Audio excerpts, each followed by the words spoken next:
Hello, everyone. Hello. Can you guys hear? Hello. Welcome back to another episode of iChongqing's channel. This is Eiko Ching. Today's live stream is about the smart and sustainable buildings and infrastructures. Joining us today are Gong Cong, lecturer from School of Architecture and Planning, Chongqing University. Goh Huan Tong, General Manager of Project Development Chongqing, CapitaLand Development China, and Mr. Fu Yangguang, Chief Engineer of the Sustainable Energy Solutions SP Group, also Yen in Singapore and Nick in Raffles City, Chongqing as reporters today. Hi everyone. Thanks for joining us. According to a report released by Deloitte, 12 trends shaping the cities in 2013, smart and sustainable buildings and infrastructure is one of the trends, including constructing the city with sustainable buildings, leveraging data to optimize energy consumption and resource use, and management in utilities such as construction and waste, water, and energy. We are here presenting this episode because this topic is deeply related to our life. A greener future is a common promise for our planet, especially on the construction industry, which is well known as a top sector of the carbon emission worldwide. We have a picture about the data. According to World Economic Forum, global construction accounts for 38% of total global emissions, with buildings equivalent to the size of Paris being built every week. So understanding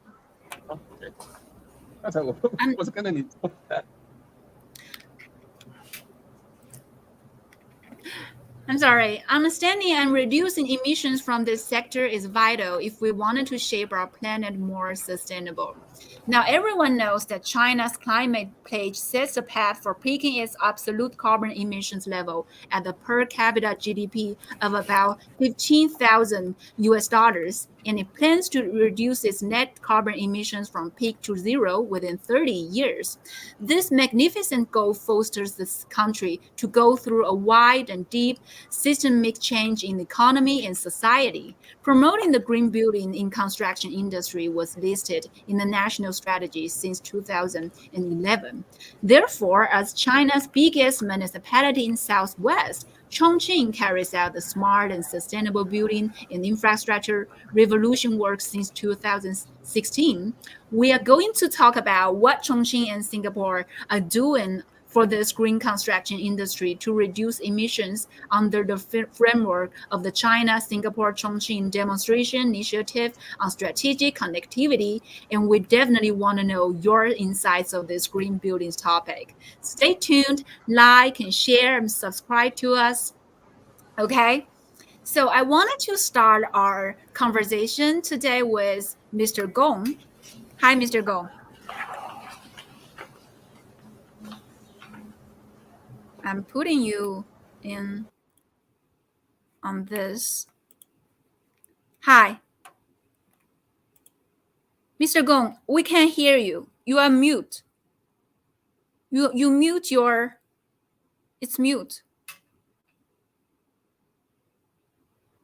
Mr. Gong, you are mute. We can't hear you. Okay. Okay, so please don't mute by yourself, okay? If you mute, I will not control it. Thank you. So we are going to start our conversation with Mr. Gong. Can you just, tell us your, the field of your research? The public space of Eco City is one of your research directions. Can you tell us which topics are mainly focused on this field? And what role can it play in this sustainable development of the city? Okay, thank you for invitation and the question. Urban public space refers to the open space between the buildings in the city. It is the open place for residents to exchange and hold various activities. Its purpose is to serve the publics. My current research interest is mainly the development combination of urban public open space and the green infrastructure. Urban green infrastructure refers to the interconnected green space network in the city. It is composed of various open spaces and natural areas, including greenways, wetlands, rain gardens, forests, native vegetation. Urban green infrastructure emphasizes the restoration and the improvement of natural system functions in the urban developed areas. As we know, Chongqing is a mountain city with obvious contradiction between human and land.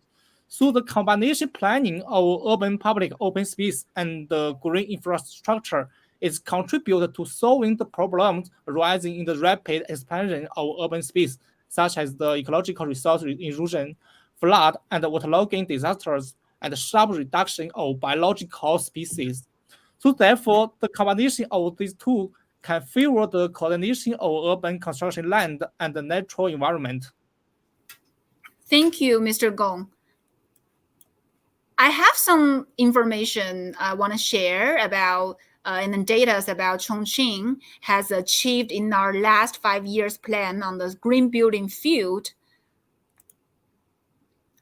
Chongqing has this is the first one. Chongqing has fully implemented a standard for green buildings.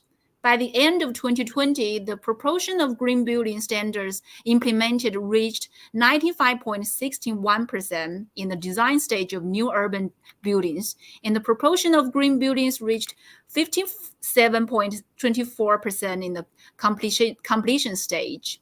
Number two is Chongqing has gradually improve the quality of green buildings. By the end of 2020, the cumulative organization and implementation of high star level green buildings were 24 million square meters, and the green ecological residential community was 106 million square meters. That's really impressive. So, Mr. Gong, based on this current development of green infrastructure and buildings in Chongqing, which aspects are you most concerned about and why?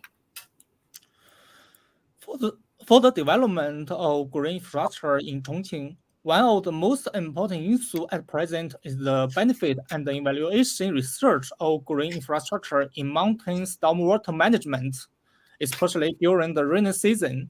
How green infrastructure can systematically release rainstorm peaks is very important in mountain cities. Another issue related to green infrastructure in Chongqing is the fairness of existing parks in older neighborhoods to the surrounding elderly. In the area of urban renewal planning, people pay more attention to the renewal of older residential areas, but they ignore the regeneration of urban green space system. For example, whether the existing old park in Yuzhong district can serve each community in a balanced way, especially in the communities with large height difference. It is convenient for the elderly to reach the park nearby. Other facilities near the road complete in the process of going to the park. Is the road safe? Are the facilities in the park maintained well? All these problems are closely related to the people of mountain city. For green buildings, there are still few high-quality green demonstration buildings in Chongqing. Combined with the characteristics of mountain cities, the development of green buildings should fully reflect the principles like the heat insulation, ventilation, dehumidification, lighting, shading, and other appropriate technologies according to local conditions to promote wall self-insulation, energy-efficient doors and windows, building shading, natural lighting, natural ventilation, three-dimensional green, and other appropriate green building technology application.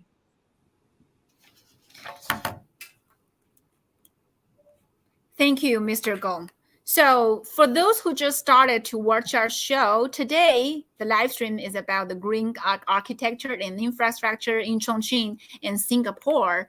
Speaking of the other parts of Chongqing's green buildings development achievements, improving the energy efficiency of new buildings is significant. By the end of 2020, about 679 million square meters of energy-saving buildings has been built. By the end of 2020, Chongqing's renewable energy buildings application areas exceeded 17 million square meters. Here is the data.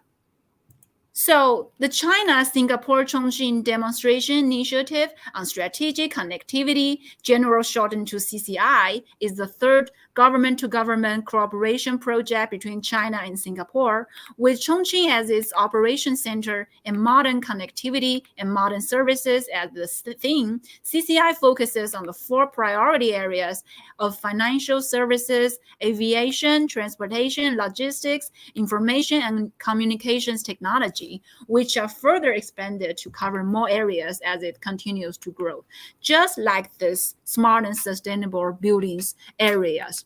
So we know that Singapore is one of those countries that carries out the intelligent and sustainable development as national strategy and achieved greatly in this field. There are many famous green buildings in Singapore, like this one, Oasia Hotel downtown, right? Marina Bay Gardens by the Marina Bay, and Park Royal on Peccary.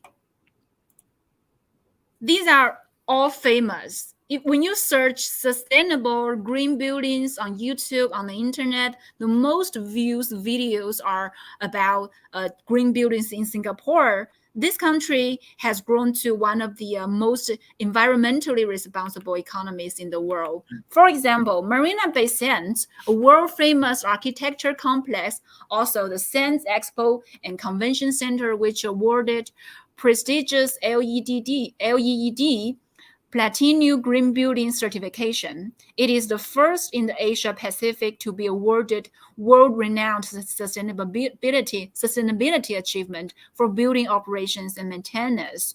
We have a short clip on that, this Expo Center building complex. Watch.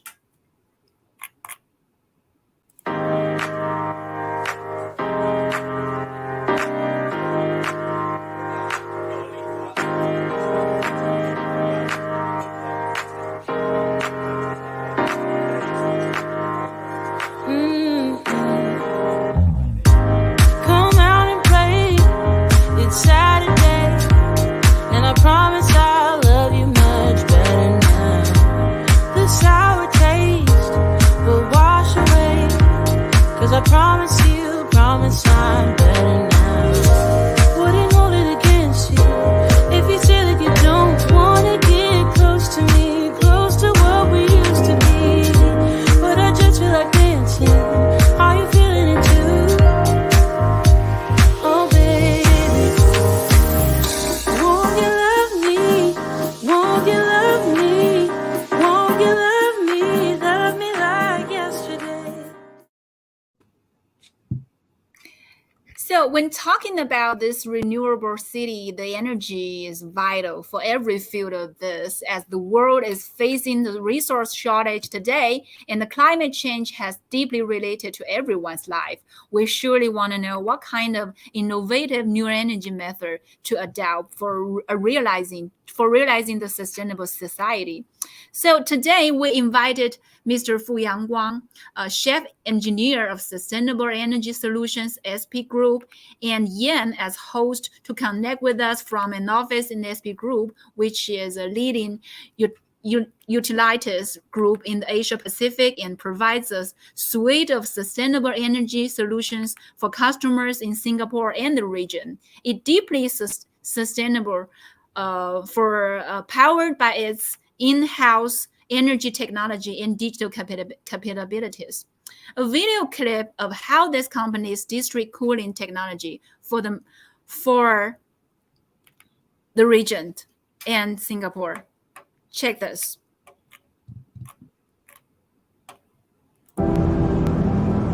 Energy. It's at the core of what we do. We're empowering households, businesses, districts, and cities every day. Anchored on world-class networks and capabilities. Delivering reliable and low-carbon smart energy solutions. At established towns and new developments. to achieve cost savings and lower carbon emissions. Catering to every generation, today and beyond. We are creating greater access to green solutions and added convenience. Partnering major businesses as a leading sustainable energy solutions provider. Integrating technologies seamlessly to meet evolving needs. All to enhance quality of life in Singapore and across major hubs and cities in the Asia-Pacific region.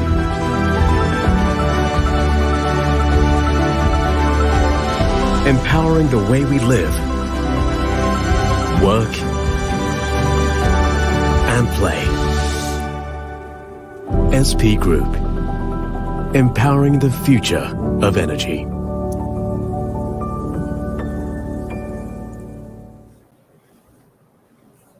Okay, I've prepared some questions and topics for our guest today. So I'm going to hand it over to our guest in Singapore to share on this. Okay, hi. Hi. Hi, good afternoon. Okay, so we have here with us today Mr. Fu Yang-Kwang, our Chief Engineer of Sustainable Energy Solutions, SP Group. So, Mr. Fu, today we start with a more general question. Perhaps to let the audience understand what are some of the positive impact our solutions can deliver. So can you tell us a little bit about how low carbon smart energy solutions help to reduce the impact of buildings on climate change? Okay, sure. So the built environment actually contribute about 40% of the world's energy related carbon emission. Actually, this is according to the data from World Green Building Council. Now, incorporating solutions that actually improve energy efficiency, optimize resource usage, and also incorporating renewable energy mix such as solar, and integrating smart solutions that actually enhance energy management will help to drive large-scale decarbonization of highly dense population cities like Singapore and Chongqing. So in this respect, actually in 2021, Singapore government actually announced a very ambitious target to help the country to achieve net zero emission by around mid-centuries. Yeah. So as part of Singapore Green Plan 2030, the government has set the actually following targets we call the triple 80 by 2030. So what are these triple 80? So the first one is actually 80% of the building by GFA, by gross floor area to be green. 80% of the new buildings to be certified SLE or super low energy, and all the buildings to have at least 80% improvement in the energy consumption. So designing green building actually that will help to ensure reduce the carbon footprint of our city, and hence it will help to actually our respective cities to actually achieve our net zero goals. Okay, so at SP Group here, we have a comprehensive suite of smart and sustainable energy solutions that helps our customers as well as townships and districts to decarbonize and meet their energy efficiency goals. Can you highlight the advantages of some of the key benefits of our solutions in promoting sustainable development and also reducing carbon emissions in the region? Okay, so in SP actually our suite of so-called sustainable energy solutions include obviously district cooling, where I come from. In district cooling, we actually cater for cooling for business district and recently expanded to residential townships. And we have electric vehicle charging and renewable energy that actually helps to enable decarbonization of the transportation and the power sectors. And we also have renewable and digital energy management solutions that actually allow our customer the choice of a greener future. Now, as a leading provider of smart and sustainable energy solutions for the region, we have some statistics. We estimate that we allow our customer to achieve about 206,000 tons of carbon emission avoidance in the last financial year. This is roughly about 180,000, removal of 180,000 cars off the road. Now, just like I mentioned, we have a suite of sustainable energy solutions. First among which is our district cooling suite of solution. Now, SP Group is Singapore's largest district cooling operator with the most diversified portfolio of customers across commercial, industrial, and residential sectors. And you know, Singapore being in the tropical, air conditioning account for about 50% of our total energy consumption in the building. So from our experience and from actual statistical data collected, district cooling is actually a more sustainable way to cool. The benefits of district cooling are manifold. Among them, we actually allow for more energy efficient production of chill water for air conditioning. We lower the total cost of ownership for producing cooling. We free up prime spaces in the commercial area it can use for more commercial attractive activities. And also, last but not least, we reduce carbon footprint emission. So we designed and built the world's largest underground district cooling network at Marina Bay. Currently, we serve more than 20 buildings in the Marina Bay area. We started operation around 2006, and we have helped to actually avoid about 20,000 tons of carbon emission annually. And most importantly, this is done with a really proud record of zero downtime. Okay, thanks for that. So maybe for those of you who have not seen what a district cooling plant looks like in real life, we have prepared a very short video footage of what happens, or rather what it looks like in an underground district cooling plant. Eiko, can I trouble you to show the short video we have? Of course, watch this one.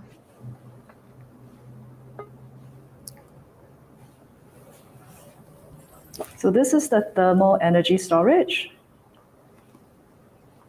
Okay, that's a really short one. Okay, so our Marina Bay district cooling network is being expanded, and we will have another 5 more buildings, at least another 5 more buildings taking chilled water supply from us by 2026. So, Mr. Fu, maybe you're going to tell us a little bit more about other district cooling applications? Yeah, as I mentioned, actually, what we have done is on the basis of the experience and the design knowledge and operation experience we gained from Marina Bay district cooling system, we actually have expanded our district cooling offerings to cover residential sectors. For those who know Singapore, Tengah in the northern part of Singapore. And we will actually provide what we call centralized cooling services to around 22,000 households, roughly equivalent to about 220 blocks of housing development flats in Singapore. So with this, we are actually able to allow household a choice again to have a more carbon avoidance solution at their disposal. The other one we are quite proud of is actually we'll be building, and we are in the process of building, completing in a few years' time, the largest industrial district cooling system in Singapore, and this is to provide the cooling for ST Microelectronics, I think one of the largest semiconductors producer in Singapore. So this is actually in the center part of Singapore, in a place called Ang Mo Kio. We will be actually building up to about 36,000 refrigerant ton, and this will help ST Microelectronics to achieve about 120,000 tons of carbon emission avoidance annually when we finish the plant in around 2025. And we also mindful that actually what I just described are all greenfield initiative. So I'm mindful that there's a very large brownfield building stock in Singapore. And that was the reason I think last year we started a feasibility study to actually look at how are we going to provide district cooling to brownfield. So happy to say that we have actually completed our feasibility study and published a white paper. And it's successful. The feasibility study concluded. Actually, feasibility study involved around 14 buildings in Tampines. For those who are familiar with Singapore, Tampines is the eastern part of Singapore near the famous Changi Airport. And this will actually help to, when this is implemented, we assess that it will help Tampines Town to actually achieve 17% reduction in energy consumption, 18% reduction in carbon emissions, and we're able to actually gather about 4.3 million in economic benefits per year. So these are the suites of district cooling solutions that we have. And actually for Tampines Central, we have also secured about 7 buildings to be onboarded to this network. And I think work is going to start very soon, right? Yes, the design has almost completed. So we are going to call tender and implement the project. Yeah. Okay, great. So maybe here we would like to show everyone a video about our Tampines distributed district cooling network, just so that we understand how this works in a brownfield setting. Singapore has announced our ambition to reach net zero emissions by or around mid-century. In our highly urbanized environment, buildings account for over 20% of the nation's carbon emissions, primarily from the consumption of energy. Powering air conditioning takes up to half of a typical building's energy consumption, and Singapore has the highest rate of installed air conditioning among ASEAN countries. There needs to be a greener way to cool down our built environment while supporting the nation's continued growth. For a well-developed nation like Singapore, where the brownfield developments represent more than 80% of our urban landscape, the solution must be applicable at scale to existing buildings. In February 2020, SP Group and Temasek, supported by the Tampines Group Representation Constituency, or GRC, and the Ministry of Sustainability and the Environment, or MSE, joined hands to study the feasibility of implementing an innovative cooling concept, Distributed District Cooling, or DDC, in Tampines Central. Conceived by SP Group, the DDC network is a novel approach to district cooling in a brownfield development. It leverages the concept of integrated operation to enable all existing buildings in a connected network to use less energy for their cooling needs collectively. In a DDC network, existing in-building chiller plants are carefully evaluated, and a few injection nodes are selected based on the existing excess cooling capacity and superior energy efficiency factor. By interconnecting the injection nodes via a shared network of pipes, the rest of the buildings can obtain chilled water for their cooling needs and phase out their own chiller plants completely. Through the consolidation of individual buildings, The DDC network can choose the best combination of chillers amongst the different chiller plants to most efficiently meet the fluctuating cooling demands of all the buildings in the network. This will streamline the installed cooling capacity, allowing the chiller systems to operate at optimum efficiency.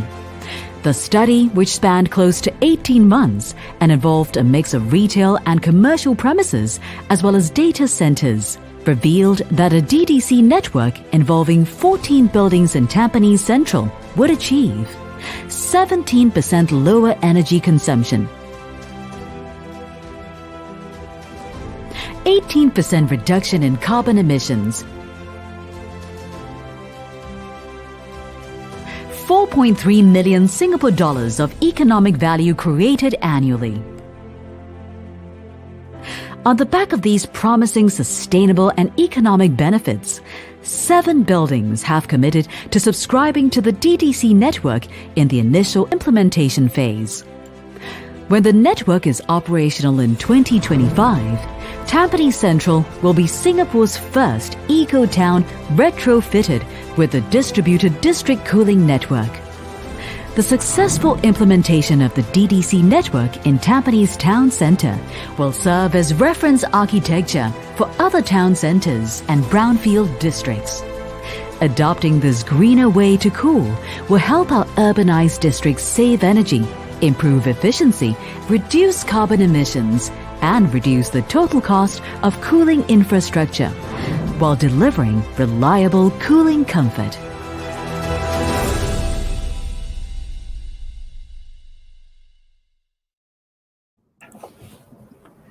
Okay, so besides district cooling, I think we have a few other solutions. Correct.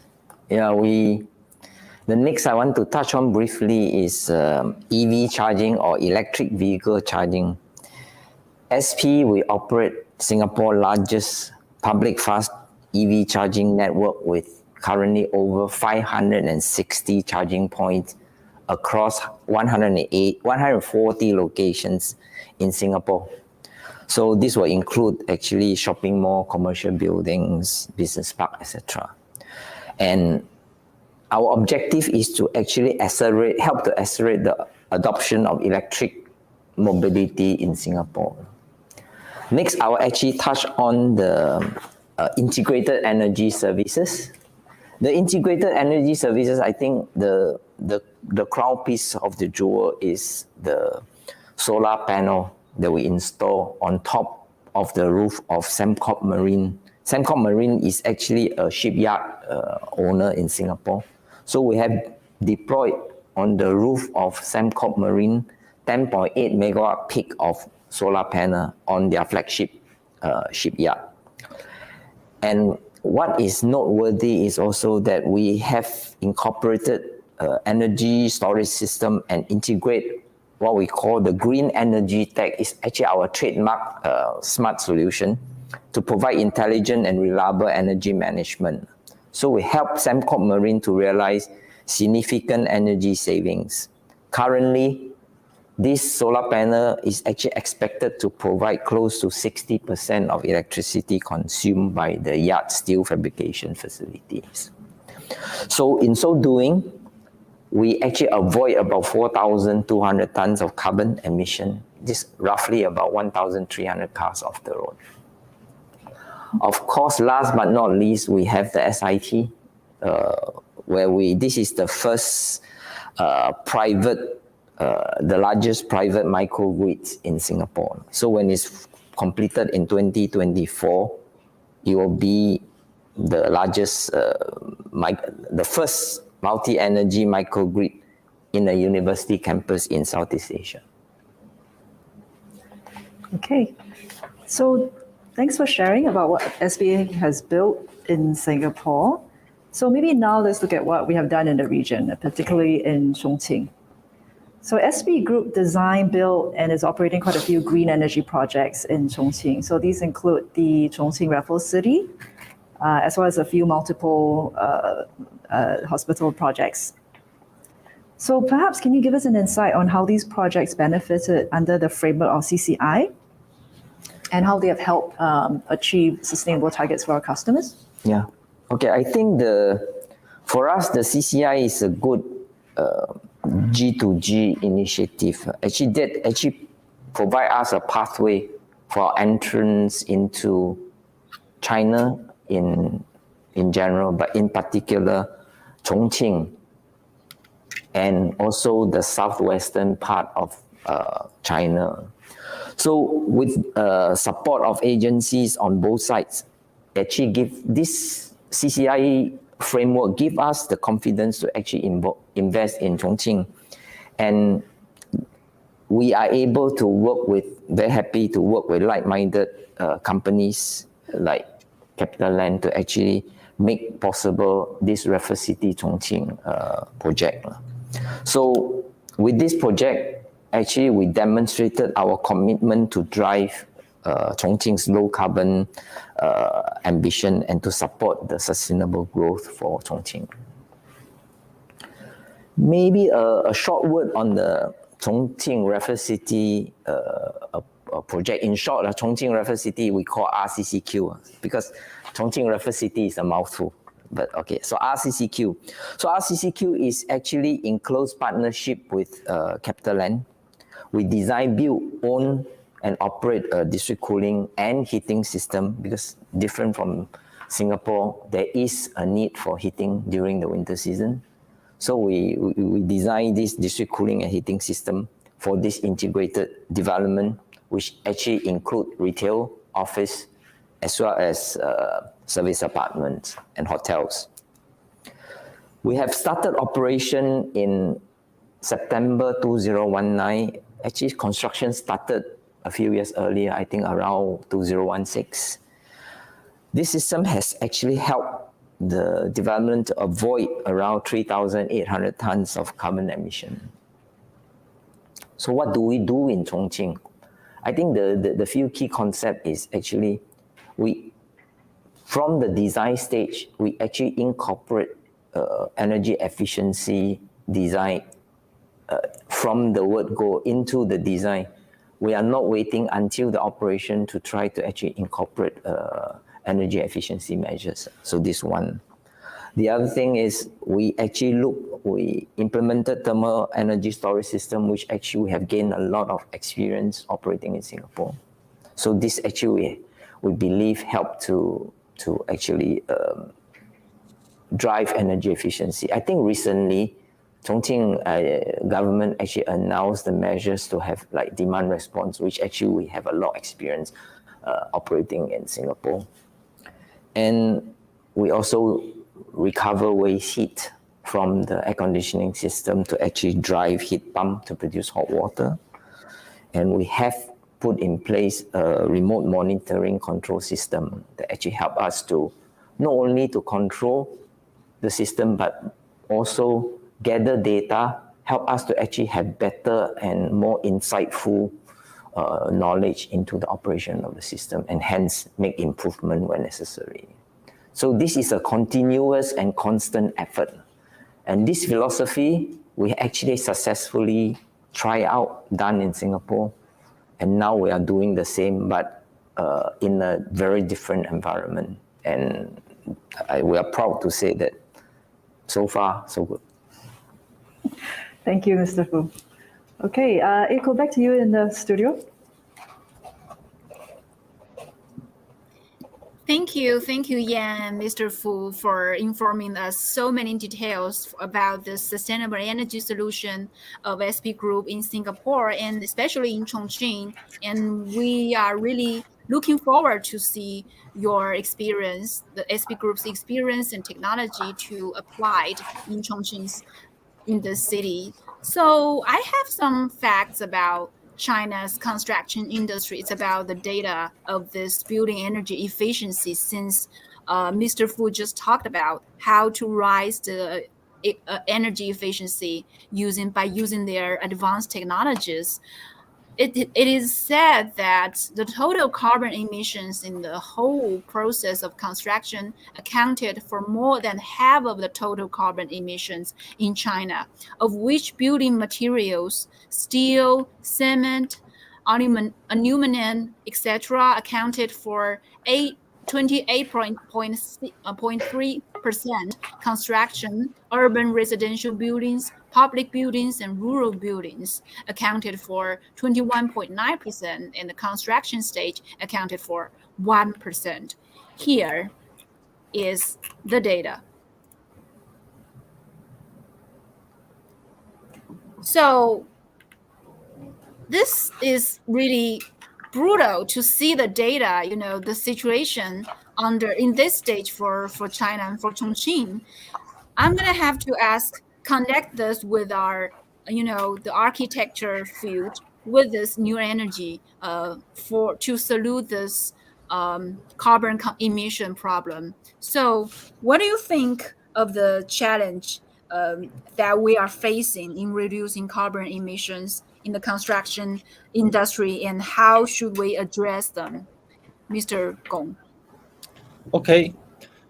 From the perspective of carbon reduction technology, although the building operation has no significant impact on the global reduction of carbon dioxide emission, but it still faces great challenges, especially in the following aspects. First, there are too many existing buildings in China, and the energy-saving buildings account for a small proportion. China has the largest building area in the world. Urban new buildings basically meet the energy-saving design standard, but the rural buildings rate meeting the standard is very, very low. However, the energy saving and the low carbon transformation of existing buildings faces huge market obstacles, such as the large investment and the high cost.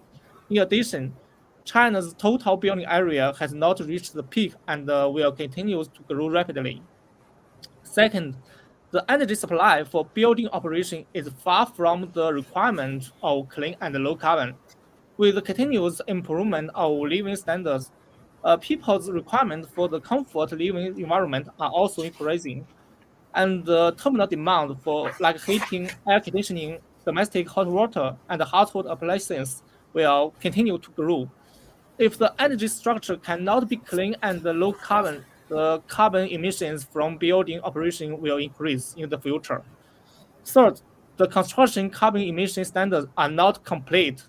At present, China's carbon emission accounting methods and the building energy saving and low carbon construction standard system are not very complete. So it is urgent to establish and improve the carbon emission accounting system in the architectural field. In view of above situation, I think there are some suggestions. First, relevant national departments should formulate relevant policies to strictly control the demolition of buildings that have not reached the serve life to avoid waste of resources. Secondly, low carbon building research should start from energy and materials. For example, we should develop the use of renewable energy in buildings and adopt renewable energy such as solar energy, geothermal energy, air energy, biomass energy, according to the local conditions to meet the energy demand for buildings, heating, cooling, and hot water. We can also develop green building materials, realize revolutionary emission reduction of technology, and support the development of passive, ultra-low energy consumption buildings. Finally, we should establish national standards for building energy-saving materials and building energy-saving technologies, and formulate unified energy efficiency standards for the key technologies. Thank you.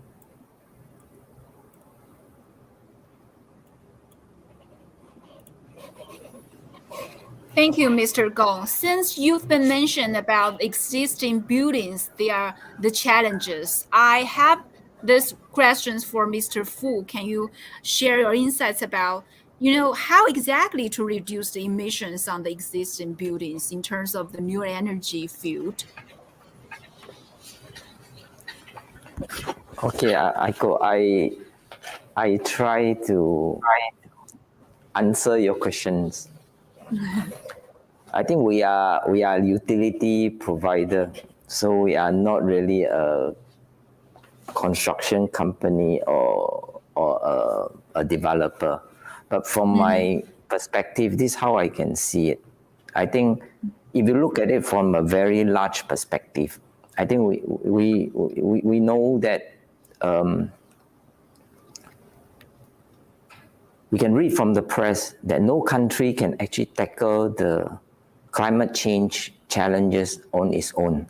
That means every country in the world have to do this in a concerted and collaborative manner. So if we look at this big picture and we string it down to a district or a city level, then we have to realize that, number one, no building can actually face the carbon emission reduction challenge on its own. So this is actually one of the driving thought behind why we actually want to do the Tampines distributed district cooling project, because this also to signify, I mean, on an intellectual level, to say that we have to tackle the climate change challenge collectively. Number two, there is real benefit to be gained if we collaborate with one another, because you just look at the simple fact, air conditioning or other utilities in the building will have to have standby capacity or standby equipment built so that the level of service that the building can provide maintain at a reasonable level. The moment you actually interconnect this together, a lot of these spares equipment, so-called standby equipment, could have been avoided, and hence you actually reduce a certain amount of carbon emission by not consuming this equipment or this raw material unnecessarily. So I think if you look at it, I think one of the challenge of, let's say, existing brownfield concept is, I think every building, every developer now have to stop thinking or have to stop behaving like they are an island by themselves. It has to have the hand stretched out, look at how to collaborate with neighboring buildings or how to collaborate or contribute what they can at the district level. I think with this, gradually, if we work from the ground up, then one day you can see that there may be some framework for countries to actually work together. Because I think when you hear the politician says, all the country must work together, but if you cannot work this from the ground up, there's no hope for the country to work together. So this is how I see it.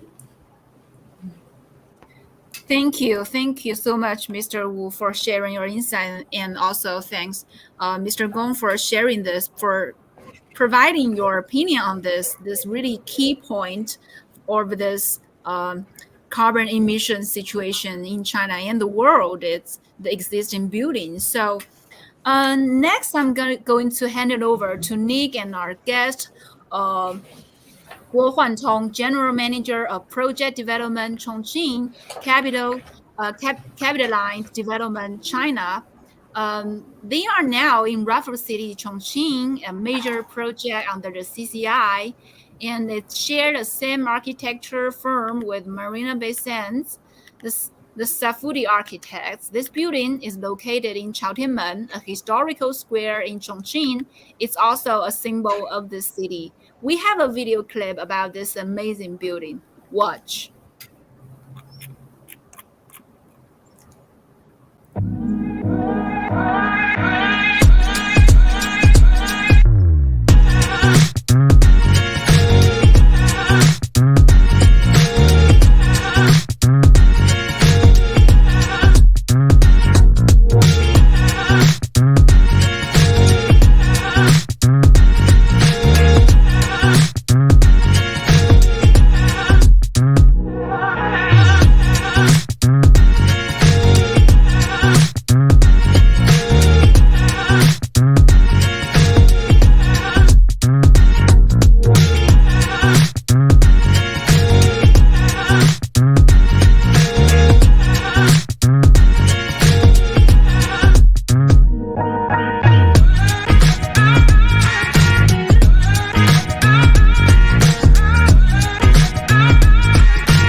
as our guest from Singapore just shared, this building adapts a lot of advanced technologies in sustainable aspects. So, Nick, can you take the lead of this conversation with Mr. Guo in Raffles City, Chongqing, and tour us around for our audience?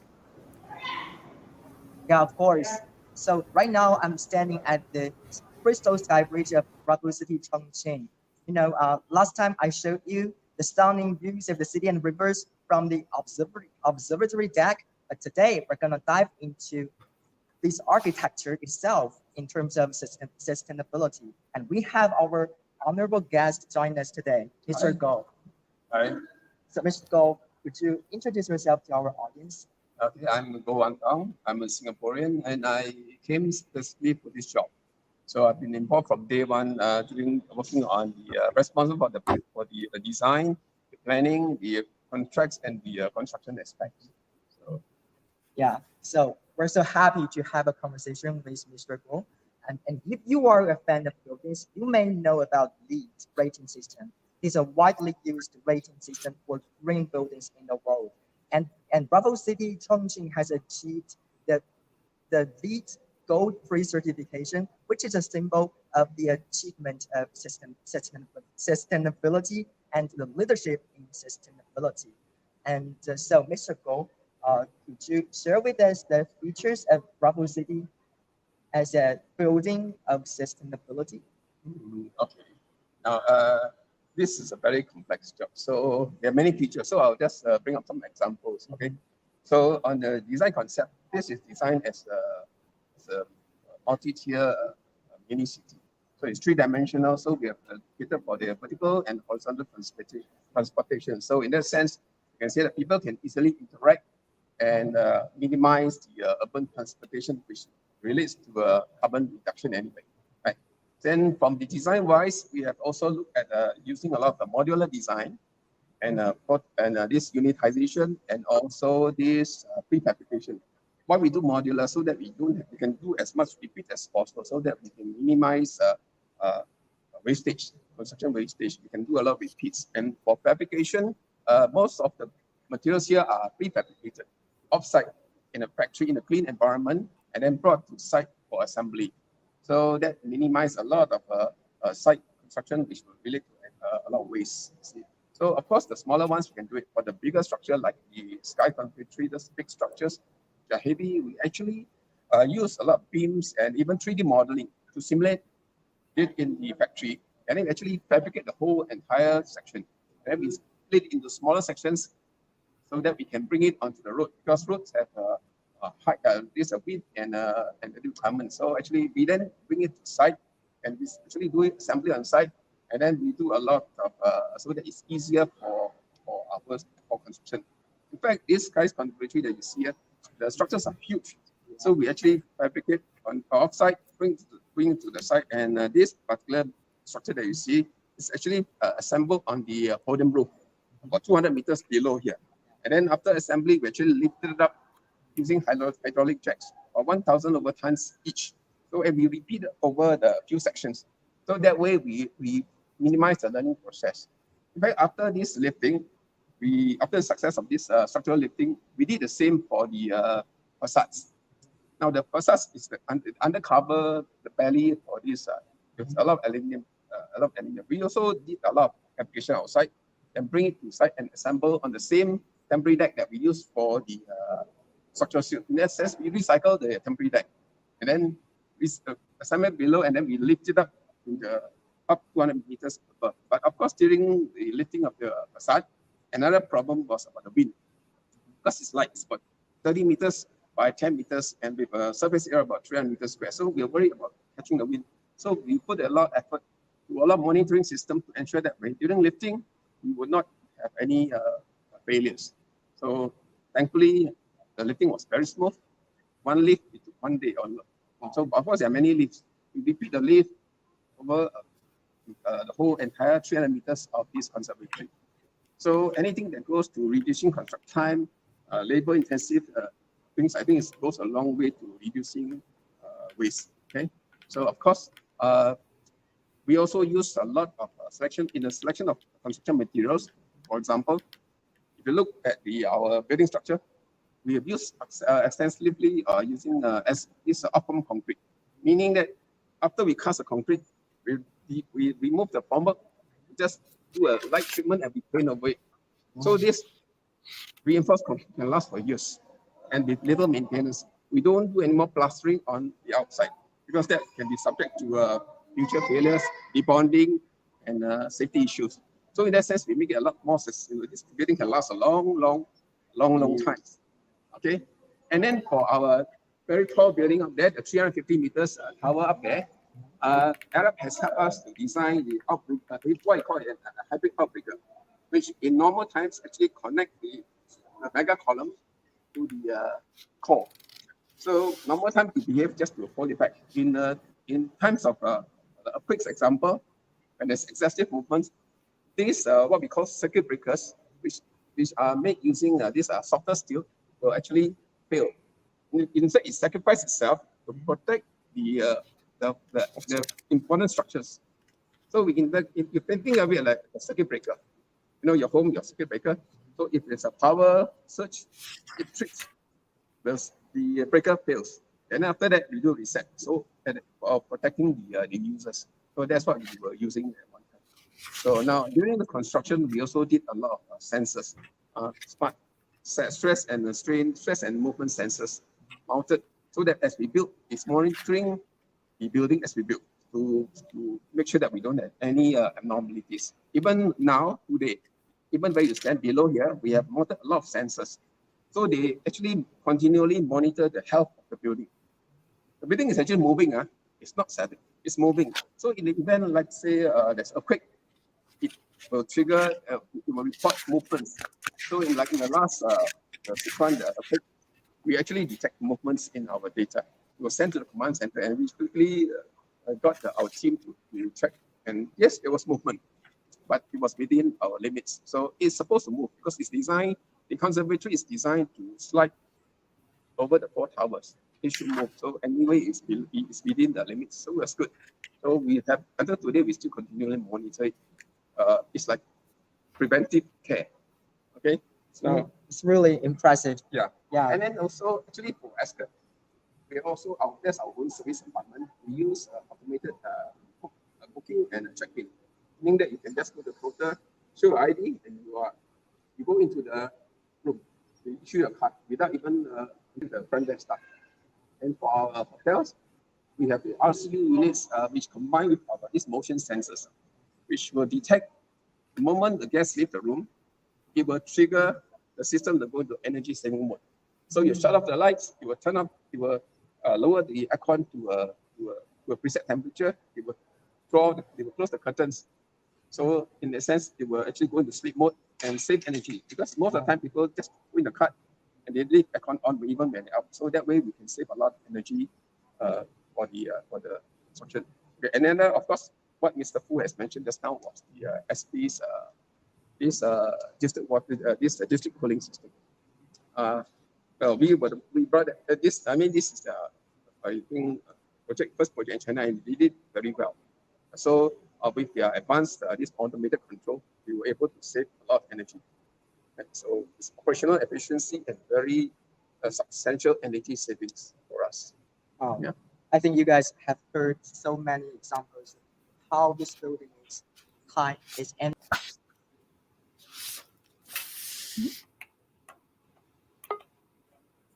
as Mr. Goh has mentioned, this is a huge structure. During the construction process, all is in order. And now this building is seamlessly connected with Chongqing. So we want to know that what's the greatest contribution of Raffles City to the city, to Chongqing as a sustainable building?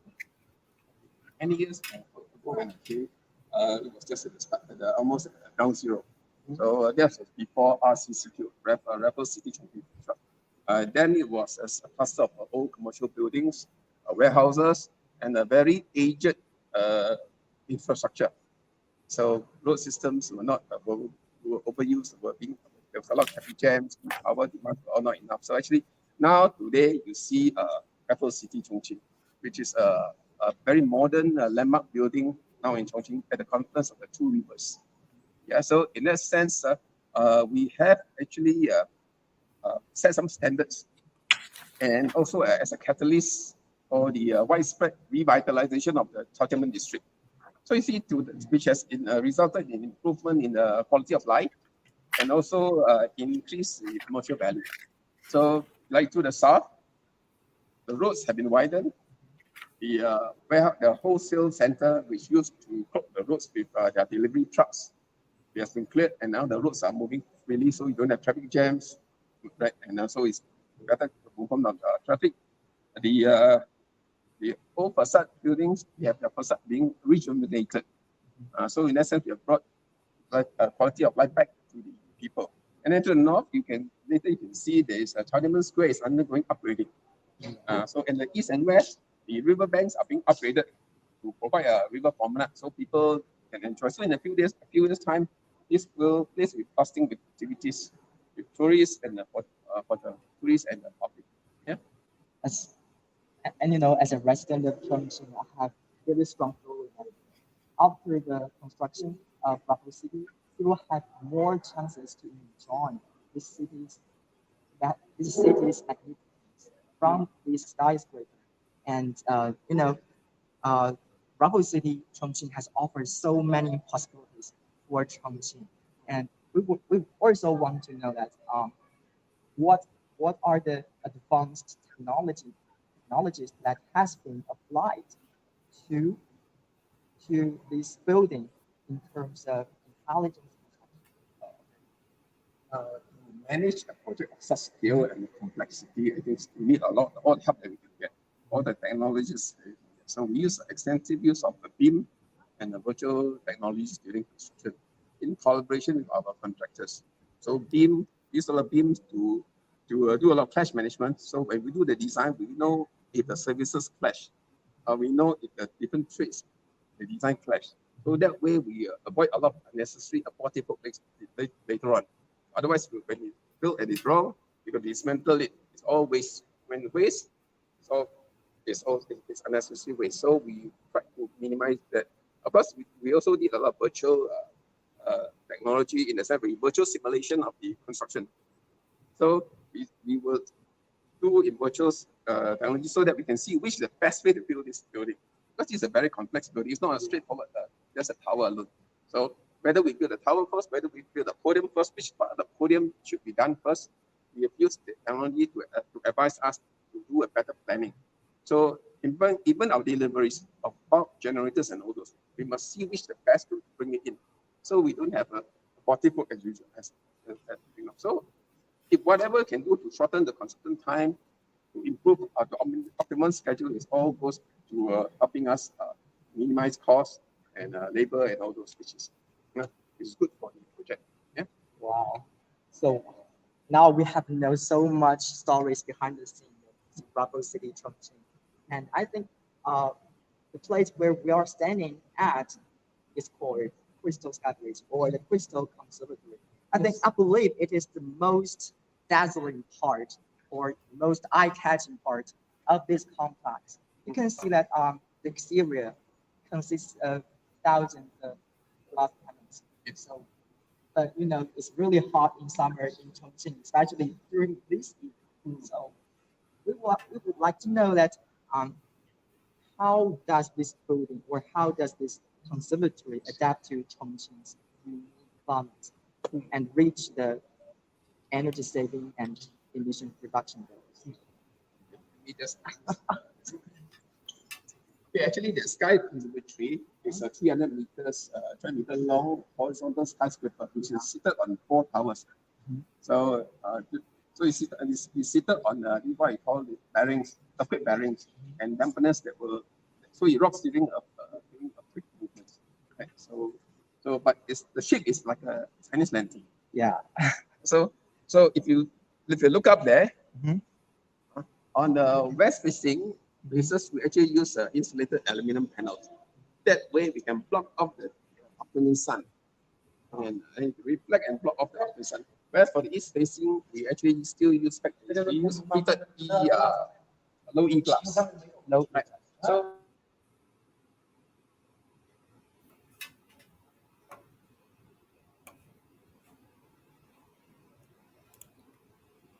blocking off unnecessary sunlight so that we can have energy conservation for our aircon. But of course, the lights coming in actually is necessary for our plants. If you look at here, we have hundreds of plants planted here on the sky conservatory. It's 250 meters up in the sky. Now, this conservatory is designed as an enclosed space because given the extreme weather conditions in Chongqing, you can know today we are looking at 43 degrees. It's a very, very high, and probably once the last it happened was 1961 or so, right? So it's hot temperature. So, but our trees are, as you can see, are very well. Yeah, you can see the trees is like a tropical forest in the air. Yeah, that's why we want to bring the eco back into this argument, so you can work, business, work all together, including our trees. So the trees have survived very well. We have a success rate of survival rate of 98%, and it's very little maintenance. You can see, right? So we have the sunlight that provides sun, and then during winter we have the additional. We just add in some additional LED lights just to keep it some additional sunlight. Okay, and then the watering is done using a drip system. It's very efficient drip system. You don't see people watering the plant everywhere. Yeah, so in that sense, I think we have done pretty well. Yeah, right. So, but of course, we are looking at the. If we're looking around, you can see that there are many trees in this conservatory, and it's so nice to see the natural scenery, such kind of great urban skyscraper. And as you know, the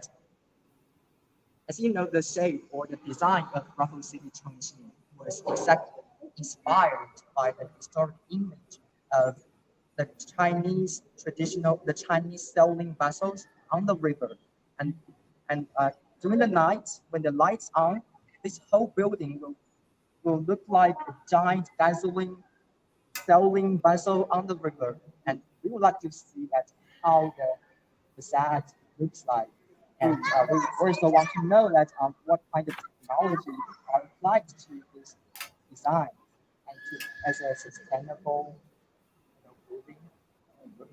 Why don't we move outside and consider everything? Yeah. Because this is enclosed space. Outside is the outdoor space. So let's go. Let's go.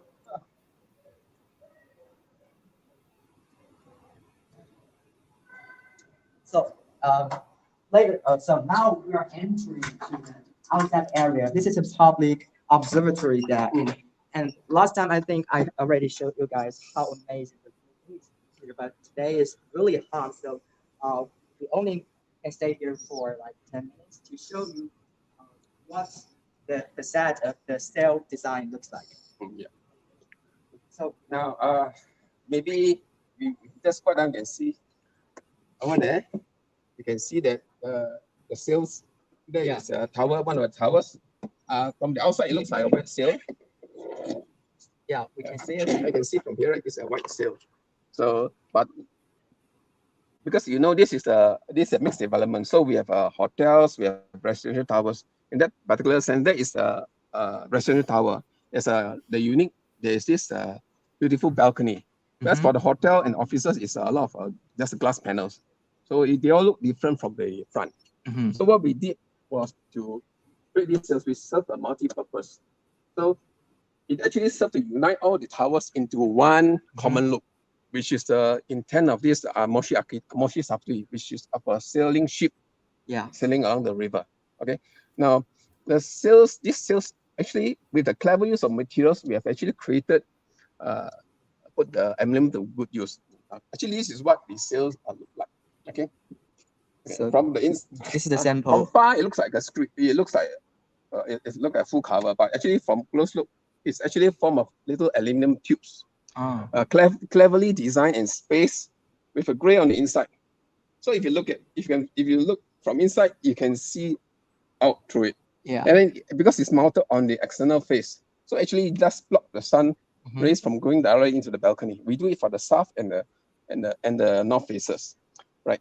So at the same time, you can see there's ventilation through. So it blocks the sun and yet it brings in good ventilation to the balcony. Now from the outside, this is what it looks. Right? From far, it looks like a white screen, right? Yeah, it's beautiful. Yeah. So, but But the way this is being done is that it's been carefully designed such that why is gray on the inside, because it allows you better to see through. It's one outside because in the daytime it forms a massive sail that we all see. But in the night, this element just transform in the screen. So with this LED projection lights that actually when it beams onto it, it will reflect off this, giving its color, white, orange, and red at night. Beautiful. But at the same time, we have designed it such that it does not cause this light pollution to the residents. Right. Because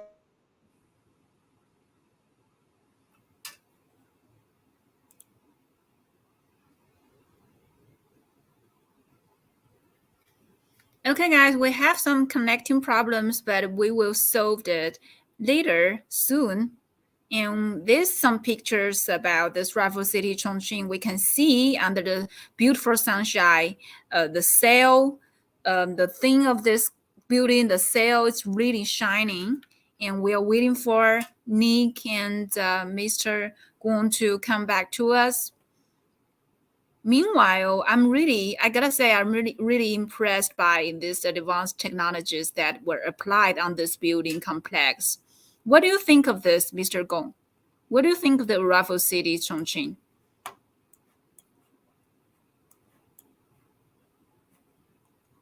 Can you speak again? Can you repeat it? Sorry, I don't. It's okay. I'm just asking, what do you think of this rival city buildings in Chongqing? It's really amazing, but there has been some little bit controversial issues on this because Chaotianmen is a really historical square in Chongqing, and building such a modern architecture in this field is kind of like a challenge for locals in the city. But as far as we know right now, I think many people in Chongqing were really excited about this building, and they visited this commercial area and these buildings all the time. So what do you think of this building? Okay, from the perspective of architecture and architecture research and architecture teaching, actually, some professors in our school think the building is a little bit of its volume is a little bit of big. It's a little bit big because it's in the place of the head of the island. So yeah, it may. It's a really unique design. Yeah. Mm-hmm. But actually, it is really a intelligent and a smart design. Yeah. Of course, it's designed by the master Safdie. Yeah, and you've mentioned about the city renewable strategy, right? It's how we renew our city and in this oldest version. So I think this one is really a successful program on this because Chaotianmen has a long history, but right now it was rebuilt on its own yard and on its own field, but it reshaped as a really famous, really modern site and complex, and combined with this old sites of this historical site. So I think it's really amazing. And we can see Nick and Mr. Gong coming back. Hi, can you guys hear and Hi. Sorry. It's okay. Our phone got a heat stroke. And, it's so hot outside. It's okay. How we change the phone? Yeah, it's 43 degrees outside here now. Actually, just now, I think when we dropped off we was talking about how we actually project lights onto this screen. So at daytime, it's a white screen. At the nighttime, we projection lights onto it. It just reflects off this thing. So it gives a very soft glow. So no light pollution to the resident inside, and yet it doesn't blink into the neighborhood across. So the sky is look at the pollution to the sky, the night sky. Of course, what we have this is very clever use of materials. Just aluminum tubes, which is very replaceable. Years down the road, even if it's damaged, but it's actually made with aluminum, so it doesn't spoil easily, it doesn't rust. So whereas if we use aluminum, we use light chips instead, after a while it spoils and you can't get replacement because it gets outdated and all. So in that sense, this is a very sustainable. So the building, whether it's we use concrete, from concrete or we use aluminium, it's all very sustainable with little maintenance in the sense of that you need replacement. It's really great to hear that, and I really appreciate the beauty that it brings us without any light pollution. It's nice design and good material, and also as now we are outdoors, so we can see this river just in front of us. So although now it's very hot and the river level can hit historical low, but sometimes in Chongqing we got rains, and in 2020 we got flood. So in terms of flood challenges, how can this building deal with the flood challenges? What kind of technology or what kind of technology are used by this building? Okay, actually when we first came, we realized that this is we are at the near the river bed. We are near the river, common of two rivers, so we will be subjected to the seasonal flood. So after understanding the flood patterns, we designed a flood wall to resist a once in 100 year flood. That's to a level of 195 meters mean sea level. Now, if you look at the river now, it's all dry. If you look at the river, it's all dry. Today, the water level is probably at 165. 165. Our lowest basement level is at 180. Wow. So currently, it's about 50 meters below our basement car park level. Yeah. So normal water level is talking about 170 meters level. Okay, so we are talking about normal water level 170. This is our structure, basement 3, basement 2, basement 1, and this is a floor wall designed to 195. It's a 50-meter high reinforced concrete floor wall. Okay, so normal 170. Yeah. It rises every year. But in the year 2020, August, the water went up to 192. Yeah. That is about 12 meters above our basement 3 level, and 27 meters above the current water level that you see. So during that time, if you look at the roads there, you see at the roads? Yeah, I see that. You see a road, there are cars there. Yeah. The water level rose above the road. Yeah, that year I remember. And the roads are flooded.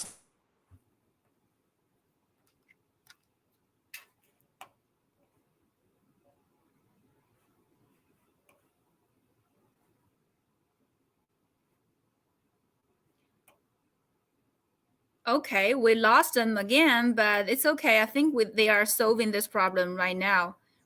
Really? Okay, I'm working with my coworkers on this.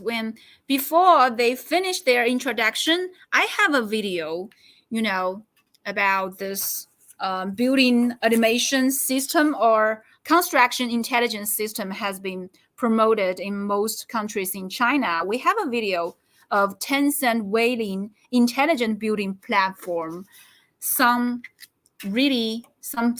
that I really want to share with you. This is the video. 腾讯云微零智能建造平台深度融合工程建造领域空间数据、IoT 数据、业务数据，为政府和建设单位管理者提供项目全过程数字化、可视化管理服务。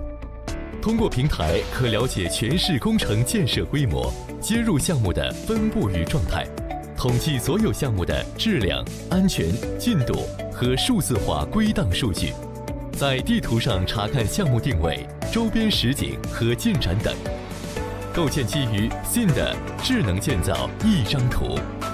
平台统计单个项目的人员分布、整改问题、归档资料、验收任务等数据。基于视频融合技术，从上帝视角呈现工地全貌，让管理者全方位了解项目情况。此外，可通过 BIM 模型直观查看每栋楼及各层进度，并将质量、安全、计划、成本等与模型关联，实现工程资料与 BIM 模型的无纸化、一体化交档。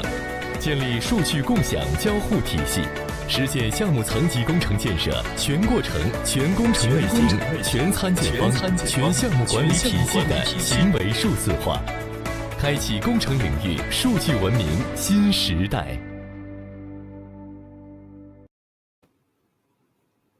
So, Mr. Gong, what can you share your insights on this positive role in which it can help constructing a smart city for this intelligent automation building system? Okay. I think construction intelligence system is already a part of smart city. From the perspective of urban operation, smart city is a new generation of information technology such as IoT infrastructure, cloud computing, big data, geospatial information integration to promote urban planning, architecture, management, and serve intelligence. An important feature of a smart city is the integration of broadband and intelligence.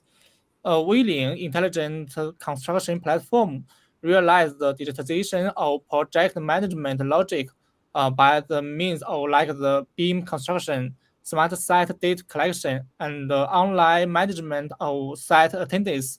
So I think it is a very meaningful attempt to move towards to the smart city in the construction industry.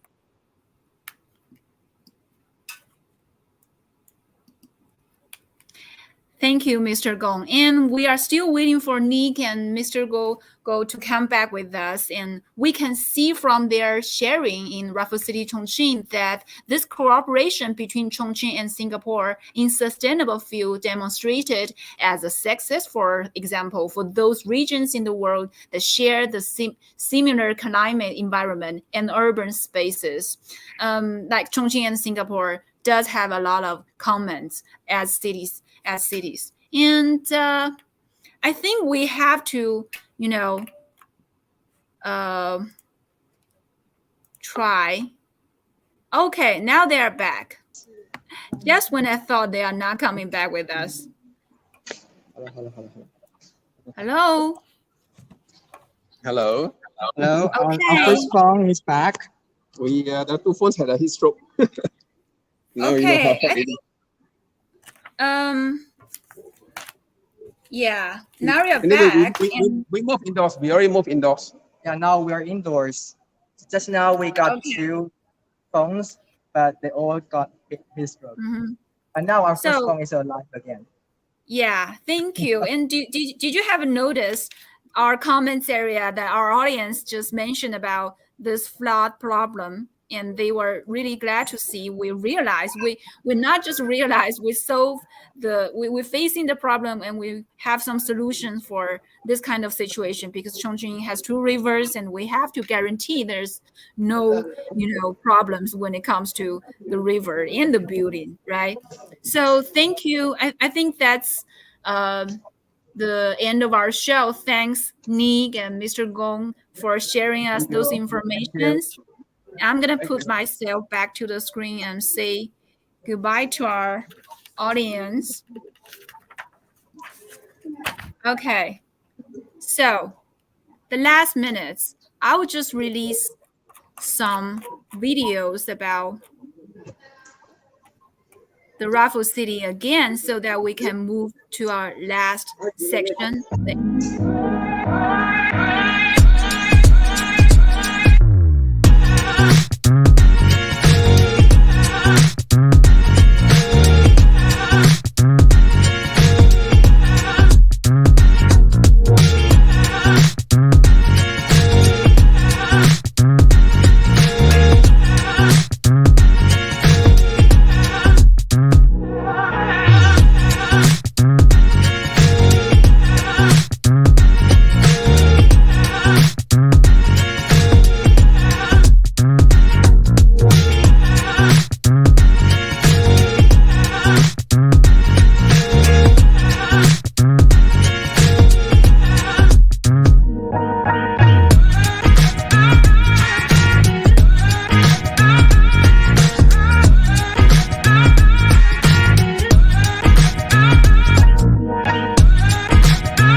dramatic，这个也很叫什么有效果算吗？是天算不算，人算不能吗？ Hey guys, I'm back, and I have a data of Chongqing's green buildings plan. You know, in the last 13 5-year plan period, the last 5 years, Chongqing has steadily upgraded existing public buildings to conserve energy. By the end of 2020, a total of 11.74 million square meters of energy serving renovation of public buildings that have been completed with an annual power saving of 120 million kWh and the reduction of 120,000 tons of CO2 emissions and an energy cost of $148,000. So I think this is the end of our show. I have to say goodbye to our audience, and I'll just put our guest in the middle of our camera like this. Okay. Thank you, Mr. Gong, and our guest, Mr. Guo, and Mr. Fu, and our host, Nick, and Yen in China, in Chongqing, and in Singapore for joining us today on the smart and sustainable buildings and infrastructure topic. This is a picture that I show in this screen of main goals of green buildings in Chongqing during the 14th 5-year plan. We still have a lot of sources that needs to be further improved, balanced, and completed. The development quality of green building, the development quality of green buildings areas, the market mechanism of green buildings, just like Mr. Gong and Mr. Fu just mentioned, the support of green building material industry, the types and qualities of green building materials in the industry, cultivation and layout. So these are all that Chongqing needs to improve, and this is not the end of this discussion. We are looking forward to seeing more achievements, not just in Chongqing and in China, but also on the cooperation between Chongqing and Singapore for promoting a greener future together. And we hope that more individuals can get involved by this field to protect our planet and harvest the benefits of smart, sustainable cities for life. Thanks for watching this episode. Please like and share and subscribe to support us and get to know more about Chongqing and Singapore. I'm gonna release the last video as the end of our show. So just saying goodbye to our guest today. Thanks for joining us. I'll see you guys next time. Thank you. See you.